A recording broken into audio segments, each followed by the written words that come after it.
ఇప్పుడే అందిన వార్త, తెలంగాణకు కొత్త గవర్నర్, తీవ్ర టెన్షన్ లో ముఖ్యమంత్రి అంటూ వార్తలు అయితే వస్తున్నాయండి. దీనికి సంబంధించి వివరాలు చెప్పడానికి వీడియో చేయడం జరుగుతుంది. చాలా మంది వీడియోస్ ఉన్నారు కానీ సబ్స్క్రైబ్ చేసుకోవడం మర్చిపోతుంది. దయచేసి ఛానల్ సబ్స్క్రైబ్ చేసుకొని బెల్ ఐకాన్ ఆల్ పైన ట్యాప్ చేయండి. ఇటువంటి లేటెస్ట్ అప్డేట్ మీ ఫోన్ నోటిఫికేషన్ రూపంలో వస్తుందండి. చూస్తున్నారు కానీ లైక్ చేయడం మర్చిపోతున్నారు. దయచేసి లైక్ చేయండి, ఇన్ఫర్మేషన్ అందరికీ కూడా తెలుస్తుంది. గవర్నర్ తమిళసై సౌందరరాజన్ మరోసారి ప్రత్యక్ష రాజకీయాల్లో రోల్ పోషించబోతున్నారా? రాబోయే పార్లమెంట్ ఎన్నికల్లో ఆమె తిరిగి ప్రత్యక్ష రాజకీయాల్లో వచ్చే ప్లాన్ రెడీ చేసుకున్నారా?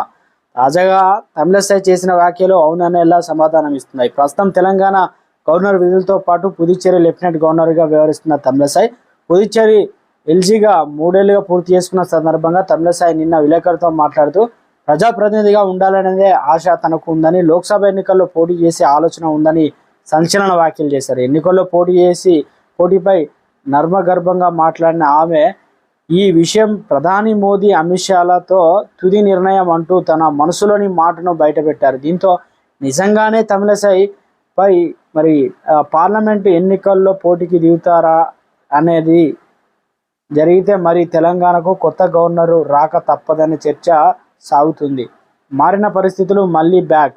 ఇక 2019లో బాధ్యతలు చేపట్టిన తమిళసై ఆ తర్వాత బీఆర్ఎస్ ప్రభుత్వం ఏర్పడిన విధాల కారణంగా వార్తలు నిలుస్తున్నాయి.